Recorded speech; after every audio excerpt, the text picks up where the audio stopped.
सदगुरुदेव जी की जय हो। बंदी छोड़ पूर्ण ब्रह्म पूर्ण परमेश्वर सदगुरु संत रामपाल जी महाराज की जय हो।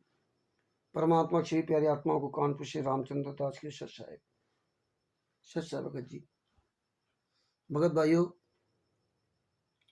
आज आपको इस वीडियो में परमेश्वर ये प्रमाण सहित सबूत दिखाएंगे कि मैंने आरएसएस के गुंडों ने किन किन गुंडों ने 6 भक्तों की हत्या की थी। बरवाला आश्रम के अंदर जानबूझकर हत्या की थी। इन गुंडों ने स्वयं कोर्ट में अपना जुर्म भी स्वीकार किया। इन गुंडों ने जब जुर्म स्वीकार किया तो फिर कोर्ट इनको प्रशासन के द्वारा वहाँ स्केच तैयार करवाता है कि आपने कहाँ मारा था, कैसे मारा था, कहाँ बंद किए थे, किस चीज़ से मारा था। फिर इसके साथ अधिकारी जाते हैं तो इन गुंडों ने बरवाला आश्रम के अंदर जा करके किस तरह से मारा, किस डंडे से मारा और कहाँ मार करके बंद किया था, वो पूरा इन्होंने वहाँ सबूत दिखाया। उसकी पूरी वीडियोग्राफी की जाती है और वो वीडियोग्राफी कोर्ट में दी जाती है।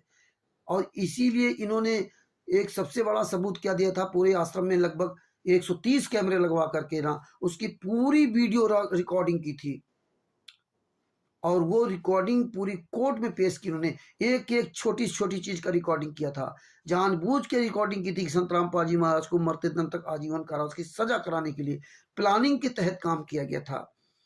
तो आज आपको इस वीडियो में परमेश्वर की दया से दिखाएंगे, जो आगे वीडियो लगाया जाएगा उस पर पूरा FIR नंबर 430 का। तो FIR नंबर 430 में आपको पेज नंबर 24 से लगा 29 तक आप उसमें ये देखेंगे कि संत रामपाल जी महाराज को किस तरह से कोर्ट ने जाने दिया, कितने बार कोर्ट ने कैसे कैसे कोर्ट ने मतलब नोटिस भेजा, गैर जमानती वारंट भेजा, लेकिन फिर भी तारीख में नहीं गए।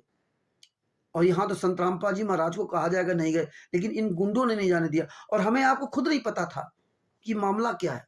हमें आपको बरवाला आश्रम में बुला रखे थे, आओ गुरुजी का आदेश, आओ गुरुजी का आदेश। पूरा आश्रम खचाखच भर रखा था, जो लोग गए उनको पता है। हम भी गए थे, हम भी 10/11/2014 को वहां से बड़ी मुश्किल से निकल पाए थे। लेकिन इन गुंडों ने ये नहीं बताया था किस लिए यहाँ बुलाया। हमने तो सवाल किया था मेन गेट पर, जब वहां हमें निकलने नहीं दे रहे थे तो हमने सवाल किया कि आप क्यों नहीं निकलने दे रहे, यहाँ क्यों पूरा आश्रम भर रखा है, यहाँ बैठने की जगह नहीं और आप सबको बुलाते जा रहे हो। तो बोले गुरु जी का आदेश। हमने कैसा आदेश, कहाँ आदेश, फिर ऐसा कौन सा आदेश, यहाँ हमारा कौन सा काम है, कोई काम हो तो बताओ। बड़े मुश्किल से मैं निकलने दिया था। तो ये नहीं बताते थे कि मतलब इस तरह से वारंट जारी हुए, हम कोर्ट की तारीख नहीं जाने देते, ये धमकी देते हैं। यही हाल उन्होंने दिनांक 14/7/2014 की किया था, जो हिसार और रोहतक कोर्ट में चढ़ाई की थी इन्होंने। यही हाल इन्होंने 5/11/2014 किया था, जब इन्होंने चंडीगढ़ में चढ़ाई की थी। तो ये तो गुंडे लोग हैं। तो आज FIR नंबर 430 में, जिसमें संत रामपाल जी महाराज को 17 अक्टूबर 2018 को मरते दम तक साश्रम आजीवन कारावास की सजा सुनाई गई। यानी कि उनको वहां काम करना पड़ेगा, बिना काम करे उनका गुजारा नहीं होगा। एक आजीवन कारावास होता है, एक साश्रम आजीवन कारावास होता है। साश्रम आजीवन मतलब तुम्हें काम भी वहीं करना पड़ेगा। अब बताइए, इस उम्र में उनको साश्रम आजीवन कारावास की सजा हुई और 16 अक्टूबर को 429 में आजीवन कारावास की सजा हुई। तो इन गुंडों ने मारा था। इसीलिए आपको सबूत दिखाता हूं। ये पूरे बयान है, सब ये पूरा बयानों का विवरण है। आप सब तक पूरी इसकी सच्चाई वीडियोग्राफी द्वारा पहुंचाऊंगा। और इसीलिए ये परमेश्वर ने, इसमें देखो, इसीलिए परमेश्वर ने जो है 30 अप्रैल 2023 को परमात्मा बिहार में एक विशाल आंदोलन की नींव रखवाएंगे। मैंने आरएसएस गुंडों के खिलाफ पूरी दुनिया में एक विशाल आंदोलन खड़ा किया जाएगा। उस आंदोलन में केवल पूरी घटना का विवरण प्रमाण सहित तक पूरी दुनिया में फेसबुक, व्हाट्सएप, जमीनी स्तर से, हर तरह से सोशल मीडिया के द्वारा पूरी दुनिया के सामने पहुंचाया जाएगा। हमारे पास जिस तरह संत रामपाल जी हमारे विश्व के सारे धर्म ग्रंथों का प्रमाण पूरी दुनिया के सामने पहुंचा करके साबित कर दिया कि ये लोग गलत हैं। इसी तरह परमात्मा के साथ जितने भी परमात्मा और केस लगे थे, सारे केसों की फाइलें, सभी केसों की फाइलें का हिंदी ट्रांसलेट करके पुस्तक बनेगी और पुस्तक पूरी दुनिया में भेजी जाएगी। प्रत्येक केस की जिसमें गुरुजी निर्दोष साबित हुए और जिसमें दोषी बनाए गए, वो सब फाइलें आपके पास भेजी जाएंगी और पूरी दुनिया के सामने साबित किया जाएगा कि संत रामपाल जी महाराज को इन वकीलों ने दोषी साबित किया या निर्दोष छुड़वाया, निर्दोष साबित करवाया। इनमें किसी भी वकील की कोई भूमिका नहीं, ना जेके कक्कड़ की भूमिका, ना इन 12 वकीलों की भूमिका। इन सभी वकीलों ने उल्टा काम किया है। और एपी सिंह जो सुप्रीम कोर्ट का जो वकील अपने आप को जो मीडिया के सामने 17 अक्टूबर 2018 को वहाँ डींग मार रहा था हिसार जेल के सामने, ये झूठ बोल रहा था। अगर मीडिया के सामने कोई अच्छा पत्रकार होता तो इसकी खाल उधार देता, लेकिन वो जो था इसकी पूरी प्लानिंग के तहत पूरा काम किया गया था, इसलिए उन्होंने सवाल नहीं किया। तो इसीलिए ये सब खुलासा किया जाएगा इस पुस्तक, इसमें पूरा देख लेना। और छुड़ानी धाम से लेकर बरौला कांड तक के पूरा एक एक विवरण उसमें होगा। और सासाराम जिला में बिहार में जहाँ पहुँचने के लिए दास के मोबाइल नंबर 9140622668 पर संपर्क कर सकते हो। आपको एड्रेस का भेज दिया जाएगा और कोशिश करना कि आप 29 तारीख की शाम तक वहाँ पहुँच जाएं। और हाँ, वहाँ ज्ञान चर्चा नहीं होगी। ज्ञान चर्चा अपने घर में कीजिए। वहाँ से सिर्फ केवल कोर्टों के सबूतों के बारे में बात होगी और वो पूरी दुनिया तक हम जन जन तक पहुँचाएंगे ये सबूत दिखा करके कि दोषी कौन है और निर्दोषी कौन। अभी तो पूरी दुनिया हमारे गुरुजी को दोषी साबित करती है। हमारे गुरुजी का दुश्मन ना तो प्रशासन था और ना है। हमारे गुरुजी का दुश्मन ना तो जेलर है था ना है। हमारे गुरुजी का दुश्मन कोई मीडिया वाला नहीं है। हमारे गुरुजी का दुश्मन कोई अधिकारी नहीं है। हमारे गुरुजी का दुश्मन कोई जज नहीं है। सब लोगों ने सहयोग किया जहां जैसे करना था, लेकिन इन गुंडों ने गलत किया। हमारे गुरुजी का दुश्मन कोई संत महात्मा नहीं है। हमारे गुरुजी का दुश्मन कोई आर्य समाजी नहीं है। आर्य समाजी इसलिए कह रहा हूं कि ये नकली आर्य समाजी थे जिन्होंने करौथा कांड कराया था। उसका पूरा खुलासा परमेश्वर करा दिया। पहले हम भी कहते थे आर्य समाजी, लेकिन आर्य समाजी का हेड ऑफिस तो दिल्ली में है, लेकिन पूरी दुनिया में कोई आर्य समाजी नहीं बोला।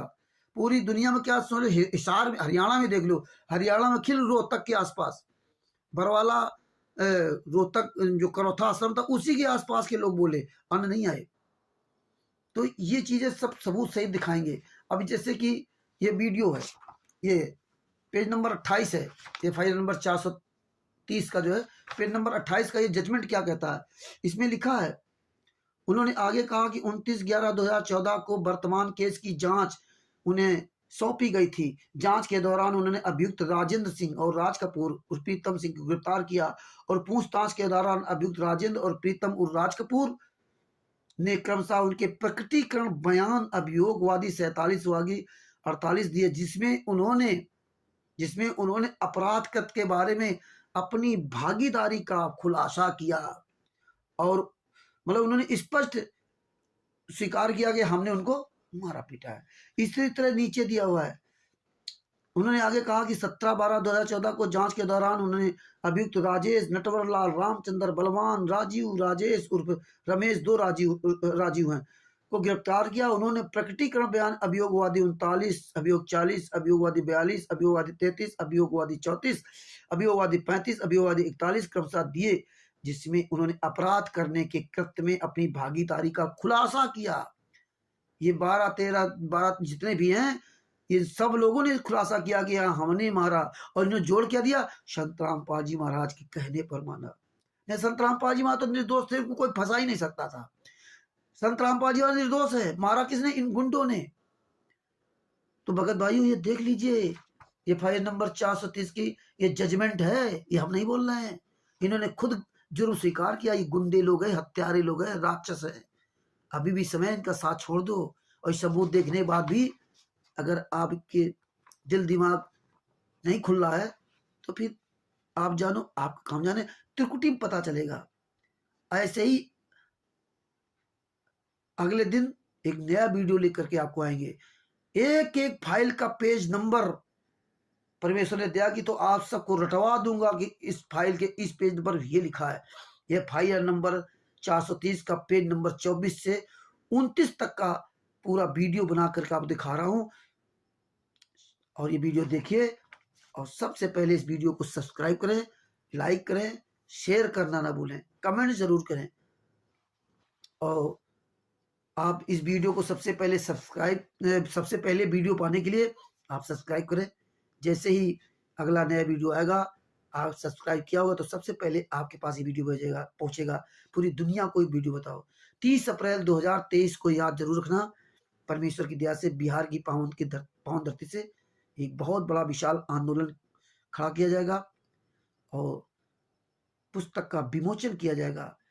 परमात्मा की दया से बिहार के सीनियर एडवोकेट शशिभूषण दास जी के सानिध्य में, परमात्मा के छाया में, परमात्मा के आशीर्वाद के नीचे, परमात्मा की असीम दया से ये आंदोलन की नींव रखी जाएगी। सच साहेब, जिन परमात्मा की प्यारी आत्मा को आने की इच्छा हो आ सकते हैं, और जिनकी इच्छा ना हो वो भूल करके ही वहां ना आए। वहां कोई ज्ञान चर्चा करने की आवश्यकता नहीं है। वहां केवल गुरु जी के साथ हुए कृत्यों की चर्चा करने की आवश्यकता है। सबूत सहित प्रमाण देने की आवश्यकता है। जन जन तक पहुंचाने की आवश्यकता है। पूरी दुनिया के सामने अपने गुरु को निर्दोष साबित करने की आवश्यकता है, प्रमाण सहित। ऐसे नहीं हुआ भाई। तो सच साहेब, बंदी छोड़ सतगुरु संत रामपाल जी महाराज की जय हो। दास का कानपुर से रामचंद्र दास। मेरा मोबाइल नंबर है 9140 622668। दास का यूट्यूब चैनल है प्रमाणित सबूत सहित सत्संग। सच साहेब, बंदी छोड़ सतगुरु संत रामपाल जी महाराज की जय हो। अब FIR नंबर 430 की फाइल का पेज नंबर 1, 2 और 24 से 29 तक ये वीडियो देखिए, वीडियो सही देखिए। सच साहेब, जय हो बंदी छोड़ की। आपके पास अगर FIR नंबर 430 की फोटो कॉपी निकला ली है, फाइल पूरी निकला ली, तो आप ये पेज नंबर उसमें मिला करके देख लीजिए और टिक लगा लीजिए, और भविष्य के लिए आप लिख लीजिए। और ना आपको मिली हो तो मुझ दास को फोन करें, आपको ये फाइल पहुंचेगी। सच साहिब, बंदी छोड़ सतगुरु संत रामपाल जी महाराज की जय हो। हाँ, फरुखाबाद के अरविंद जी हैं, पवन दास जी हैं जोधपुर से, हरीश दास जी मुजफ्फरनगर से, हरीश दास जी बिजनौर से, शशिभूषण दास जी आदि आदि लोग हैं। ये भी सब अपने अपने नंबर डाले हैं। इनसे भी आप FIR नंबर 429 की फाइल, 430 की हिंदी फाइल प्राप्त कर सकते हैं। इनसे भी एड्रेस पूछ सकते हैं। सच साहिब, बंदी छोड़ सतगुरु संत रामपाल जी महाराज की जय हो। सच साहिब, सदगुरुदेव जी की जय हो। बंदी छोड़ पूर्ण ब्रह्म पूर्ण परमेश्वर सतगुरु संत रामपाल जी महाराज की जय हो। परमात्मा की प्यारी आत्माओं को कानपुर से रामचंद्र दास के सच साहिब। भगत भाइयों, ये FIR नंबर 430/2014 है। आज आपको ये दिखाएंगे कि मैंने RSS के गुंडों ने किस तरह से बरवाला आश्रम के अंदर 6 लोगों की हत्याएं की, और स्वयं उन गुंडों ने राम कुमार ढाका, राज कपूर आदि आदि जैसे लोग थे, इन लोगों ने स्वयं जुर्म भी कबूल किया। इन्होंने हत्याएं की और इन्होंने स्वयं जुर्म को कबूल किया, और CD भी बना करके कोर्ट को उपलब्ध कराई। उस बरवाला आश्रम के अंदर लगभग 130 कैमरे लगा करके CD भी उपलब्ध कराई। बांस के डंडे से इन्होंने मारा, और किस तरह संत रामपाल जी महाराज को कोर्ट ना जाने देकर बड़वारा कांड कराया। आज FIR नंबर 430 के जजमेंट में आपको पूरा प्रमाण दिखाएंगे। इन मैनेजमेंट के गुंडों ने संत रामपाल जी महाराज को इसी FIR नंबर 430 के द्वारा 17 अक्टूबर 2018 को साश्रम मरते दम तक आजीवन कारावास की सजा करवा दी। अब आपको पहले आप ये देख लीजिए, ये पूरा राज कपूर, ये सब इन लोगों ने खुद स्वीकार किया है। राज कपूर, राजेंद्र, बलवान, पवन, राजीव शर्मा, और ये राजेश, नटवरलाल, राजेश है कि कोई दूसरा राजेश, और ये रामचंद्र, पिता नाम रोशनलाल, निवासी गांव बरना, थाना धानेसर, जिला कुरुक्षेत्र। जोगिंदर, बिल्लू, पिता जगदीश, गांव गुलान, थाना नारनौल, जिला हिसार। वीरेंद्र, संत रामपाल जी महाराज का लड़का। जोगिंदर भांजा, सगा भांजा ये लड़का है। विजेंद्र, पिता रामपाल, गुरुजी का नाम, निवासी शास्त्रीगढ़ रोहतक। बबीता बेबी, पिता बलजीत, निवासी लक्ष्मी बिहार कॉलोनी बरवाला। राम गुरु जी का नाम निवासी धनाना और कृष्ण कुमार पिता कपूर सिंह निवासी गांव बरहना थाना बेरी जिला झज्जर। ये कृष्ण कुमार संत रामपाल जी महाराज के बहनोई है। ये देखो ये देसराज चालिया जी, ये आपको पूरा दिखा रहा हूँ। अब आगे आपको पेज नंबर, ये पेज नंबर दूसरा देखिए।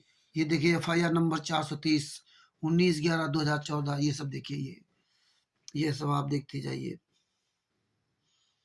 ये राज कपूर, प्रीतम, गुरु जी का नाम जोगिंदर, बिल्लू, ये सब के नाम दिए। देखो 12 वकील जिन्होंने गद्दारी करके फंसाया। ये देखिए भगत जी, ये 12 वकीलों ने, JK कक्कड़, MS नैन आदि आदि, इनके मोबाइल नंबर भी दिए। ये देख लीजिए आप मोबाइल नंबर JK कक्कड़ और MS नैन के। इन गद्दारों ने ऐसे कैसे फंसाया आपको दिखा।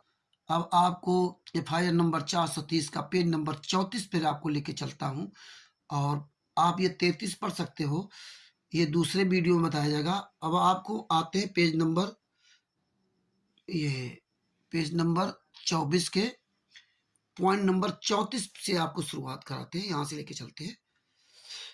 वादी गवाह 19 प्रधान सिपाही अनिल ने कहा कि 17/2/2014 को वह वर्तमान केस की जांच में सहायक उप निरीक्षक विनोद कुमार के साथ निरीक्षक प्रदीप और उप निरीक्षक सतबीर सिंह के साथ शामिल हुए। देखिए कितने लोग शामिल हुए, उनके सामने बयान होते, अकेले नहीं। उन्होंने आगे कहा कि जांच के दौरान अभियुक्त, देखिए जांच के दौरान अभियुक्त बलवान, पवन और राजीव ने अपराध के कृत्य में उनकी भागीदारी के बारे में क्रमशः अभियोगवादी 33 से अभियोगवादी 35 प्रकटीकरण बयान दिए, और उनके प्रकटीकरण बयानों के अनुसरण में उन्होंने घटना स्थल को निर्धारित किया। देखिए मेमो क्रमशः अभियोगवादी 36 से अभियोगवादी 38। उन्होंने आगे कहा कि उसी दिन अभियुक्त राजेश पिता हरिराम नटवर लाल राजेश उर्फ रमेश पिता मांगीराम और रामचंद्र को जांच में शामिल किया गया था, और पूछताछ के दौरान उन्हें क्रमशः अभियोगवादी 39 से अभियोगवादी 42 प्रकटीकरण बयान दिया। ये देखो इसमें स्पष्ट दिया कि ये सब जांच में शामिल हुए अभियुक्त बलवान वगैरह, और इन्होंने अपनी भागीदारी बताई कि हाँ हमारा उसमें सहयोग था, हमने मारा पीटा। अब आपको पेज नंबर दूसरे पे लेके चलते, ये पेज नंबर 34 पर उनके प्रकटीकरण बयान के अनुसरण में उन्होंने घटना स्थल को निर्धारित किया। देखिए क्रमशः अभियोगवादी 43 के अभियोगवादी 46। अब पॉइंट नंबर 35 पे आओ मतलब इन्होंने अपना जुर्म स्वीकार किया, और फिर जब आप कोई जुर्म स्वीकार करोगे और आप बताओगे मैंने ये घटना की, तो फिर आपको कोर्ट वहां प्रशासन के द्वारा लेके जाएगा, आप उस जगह को बताएंगे। ऐसा तो नहीं आप झूठ बोल रहे हो, तो प्रमाणित किया जाता है कि अगर वो आप सही बता रहे हो तो आप जाकर बताओ, तो उसका मौका मुआयना किया जाता है, उसकी पूरी वीडियोग्राफी करवाई जाती है। तब देखो आगे क्या कहते हैं पॉइंट नंबर 35 पे, पेज नंबर 25 के पॉइंट नंबर 35 पे क्या कहते हैं। वादी गवाह 20 उप निरीक्षक करणपाल ने बताया कि 29/11/2014 को वह सहायक उप निरीक्षक विनोद कुमार के साथ, देखिए करणपाल उप निरीक्षक और फिर विनोद कुमार उप निरीक्षक के साथ वर्तमान केस की जांच में निरीक्षक प्रदीप कुमार के साथ शामिल हुए, मतलब 3 लोग। उन्होंने आगे कहा कि जांच के दौरान अभियुक्त राजिंदर राज कपूर और प्रीतम ने अपराध कृत्य में उनकी भागीदारी के बारे में क्रमशः अभियोगवादी 47 और अभियोगवादी 48 प्रकटीकरण बयान दिए, और उनके प्रकटीकरण बयानों के अनुसरण में उन्होंने घटना स्थल को निर्धारित किया। देखिए क्रमशः मेमो अभियोगवादी 49 और अभियोगवादी 50।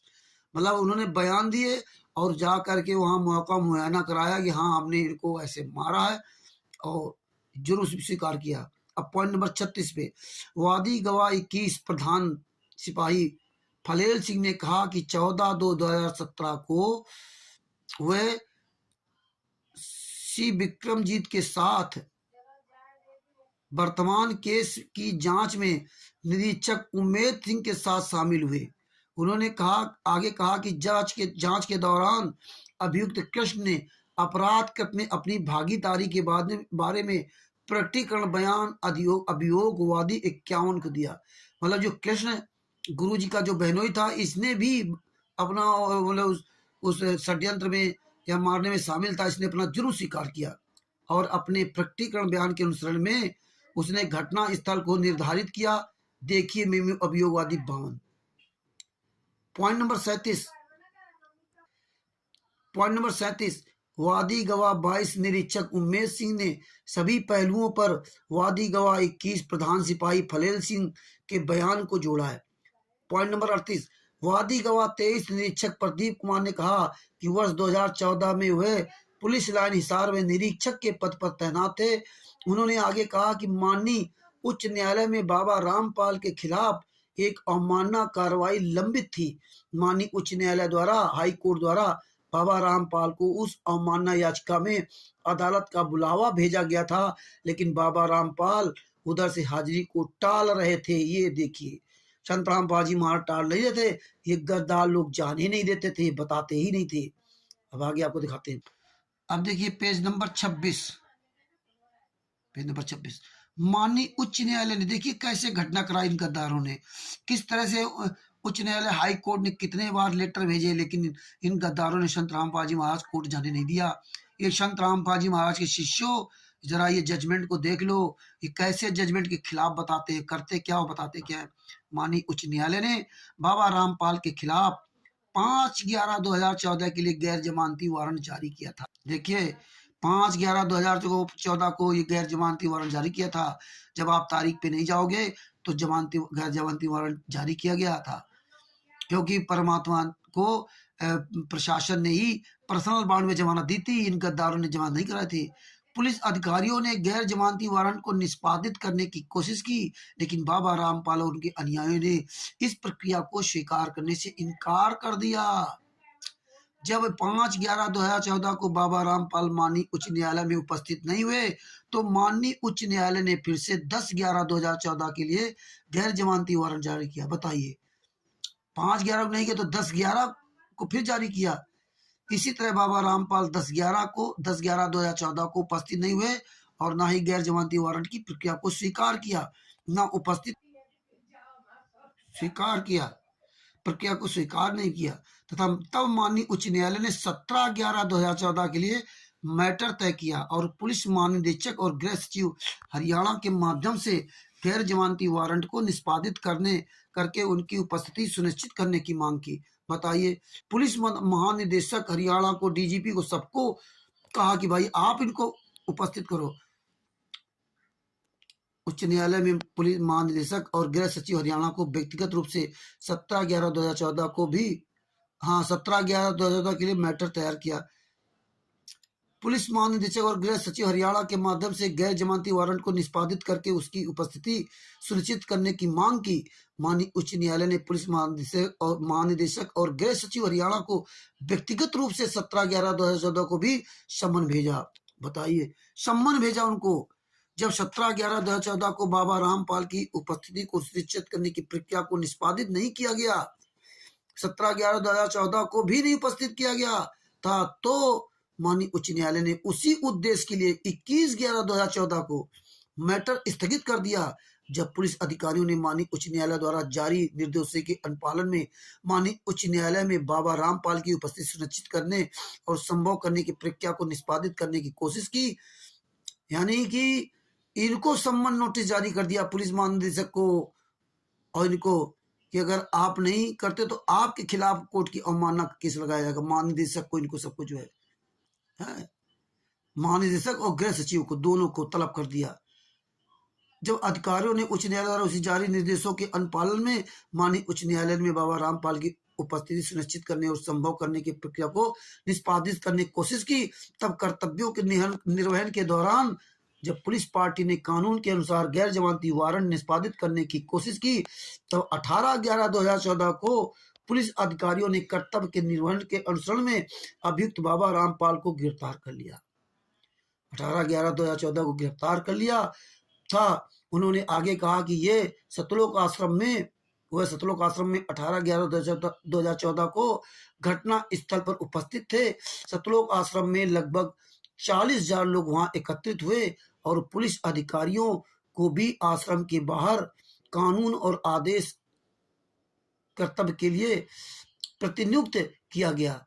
उन्होंने आगे कहा कि सतलोक आश्रम में लाठी, पेट्रोल बम और आंसू गैस के गोले के साथ ब्लैक ड्रेस कमांडो तैनात थे। ये देखिए, उन्होंने अपने हाथों में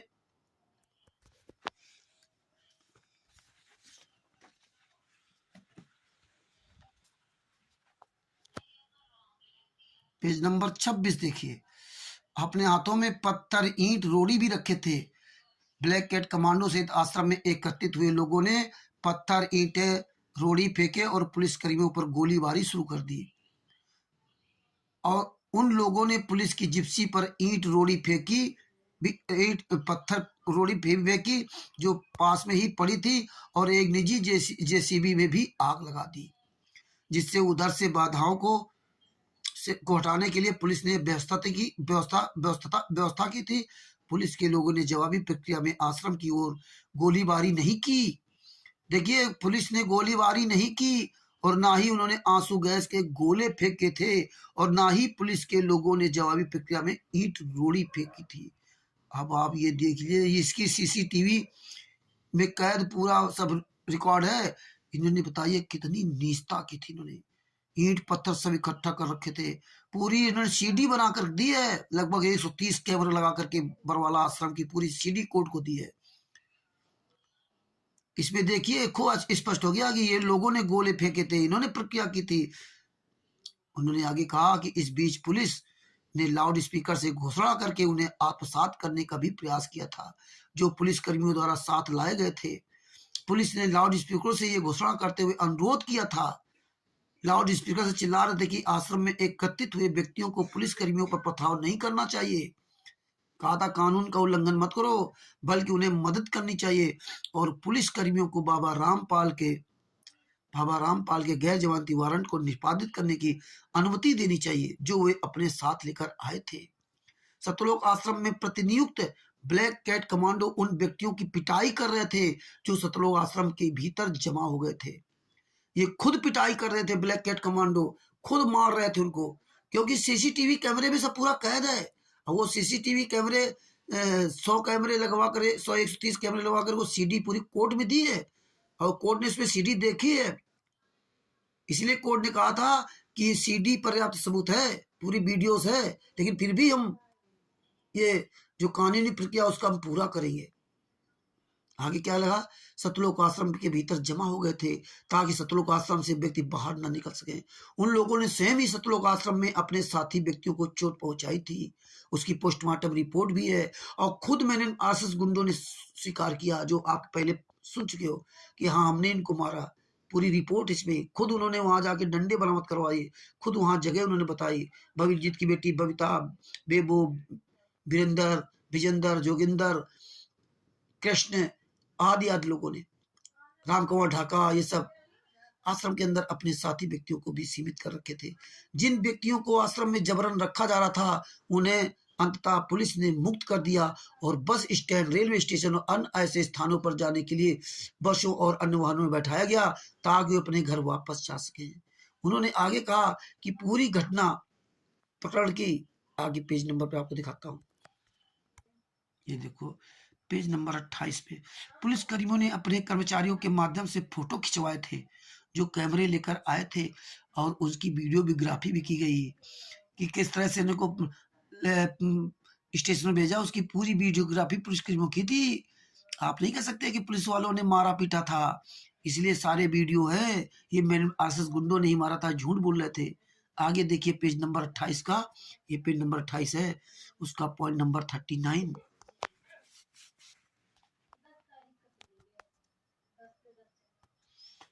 उन्होंने आगे कहा कि 29/11/2014 को वर्तमान केस की जांच उन्हें सौंपी गई थी। जांच के दौरान उन्होंने अभियुक्त राजेंद्र, ध्यान से सुनो, अभियुक्त राजेंद्र, राज कपूर और राज कपूर और प्रीतम को गिरफ्तार किया गया, और पूछताछ के दौरान अभियुक्त राजेंद्र और प्रीतम और राज कपूर ने क्रमशः उनके प्रकटीकरण बयान अभियोगवादी 47 और अभियोगवादी 48 दिए, जिसमें उन्होंने अपराध कृत्य के बारे में अपनी भागीदारी का खुलासा किया। स्पष्ट हो गया कि इन्होंने अपना जुर्म स्वीकार किया कि हाँ हमने मारा, हमने एक कांड कराया, लेकिन गुरु जी के कहने पर कराया, गुरुजी पर धर दिया। उनके प्रकटीकरण बयानों के अनुसरण में उन्होंने घटना स्थल को निर्धारित किया। देखिए मेमो क्रमशः अभियोगवादी 49 और अभियोगवादी 50। जब इन्होंने कहा कि मारा पीटा गया, मारा पीटा उन्होंने, तो कहाँ मारा पीटा, कैसे मारा पीटा, मौका का मुआयना करता तो होता, तो इन्होंने जाकर वहां कमरा दिखाया, डंडा बरामद किया, सब कुछ कराया। तो इन्होंने अपना खुद जुर्म स्वीकार किया। ये है गुंडे लोग, ये है हत्यारे लोग। ये देख लीजिए कोर्ट में जुर्म स्वीकार किया है। अब आ जाइए पॉइंट नंबर 40 पर।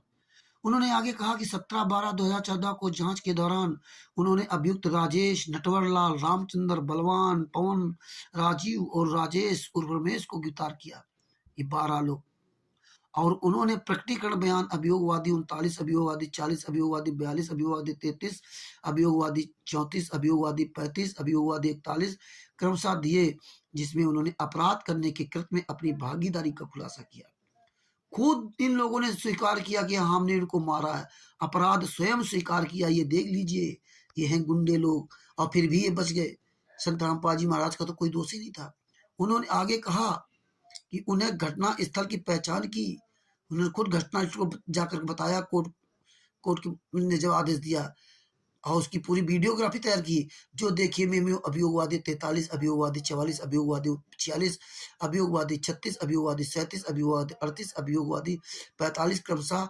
उन्होंने आगे कहा कि जांच पूरी होने के बाद निरीक्षक थाना गृह अधिकारी कपिल कुमार ने 10/9/2015 को अभियुक्त के रूप में जोगिंदर उर्फ बिल्लू, बीरेंदर उर्फ विजेंदर, बबीता उर्फ बेबी, बाबा रामपाल के खिलाफ अनुपूरक चालान दायर किया गया।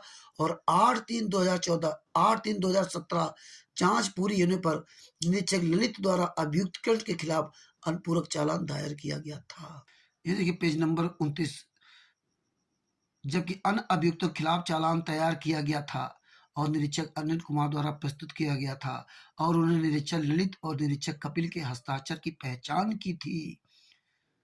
तो परमेश्वर ने आज आपको ये दिखा दिया कि मैंने आरएसएस के गुंडों ने ही हत्या की थी। खुद कोर्ट में स्वीकार किया। ये है गुंडे।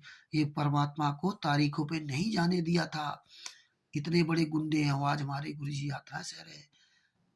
राज कपूर, राम कुमार ढाका खुलेआम चिल्ला रहा था कि संत रामपाल जी महाराज चाहेंगे तो भी हम उनको कोर्ट नहीं जाने देंगे, लाख लोगों की लाशों पर गुजरना पड़ेगा।